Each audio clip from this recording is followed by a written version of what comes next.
Doom and gloom has covered the horizons. Despondency has practically seized the heart of every human. The vessel of humanity, if I may coin the phrase, is nudging against one iceberg after another. Political, social, economical, religious and otherwise. Every sane human, with no exception, regardless of his faith or denomination, is appalled by the carnage and the brutality that is playing out in the world. Assalamu alaikum, brothers and sisters. Every day in the morning when we wake up and open the news, we see calamities are happening in different part of the world. People are killing each other, earthquake is happening, and natural disasters are happening. A lot of different sorts of trials and tribulations are going on in the world. And Prophet Muhammad sallallahu alaihi wasallam predicted it 1400 years ago.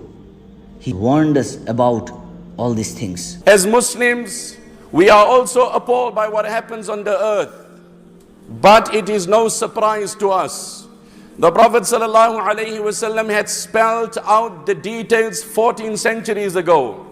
And he did not only spell it out, he equally provided us with the necessary immunization so we may inoculate ourselves, so that we may develop the sense of resistance to combat those fitnas.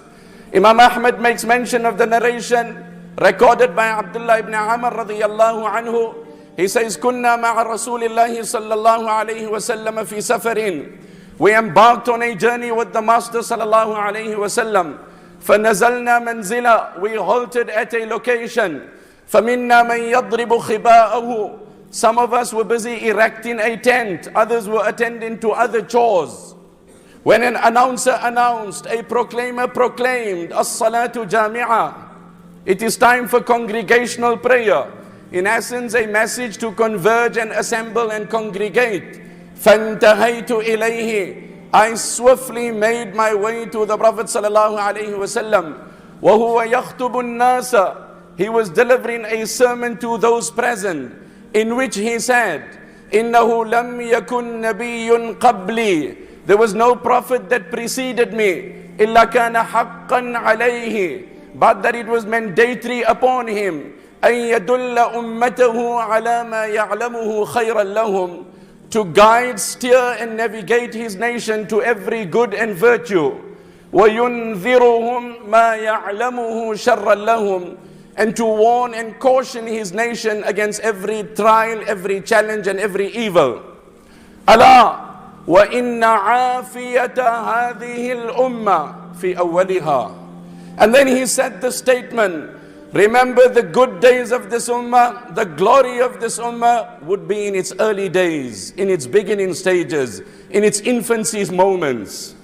The glory of this ummah at that time was such a level, my brothers and sisters, that Huzaifa ibn Yaman radiyallahu anhu mentions, the hadith is in Bukhari, the environment was so pure, clean and pristine that I could enter into a transaction with anyone and everyone. If it was a believer, his faith wouldn't allow him to speak a lie. And if it was a disbeliever, society wouldn't allow him to speak a lie. So my brothers and sisters, try to become a better person. Try to become a better Muslim.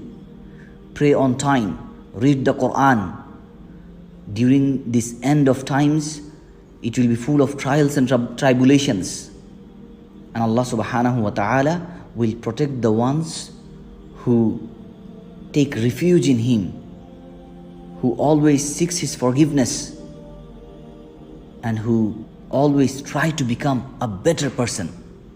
So my brothers and sisters, don't neglect this deen, don't neglect this religion.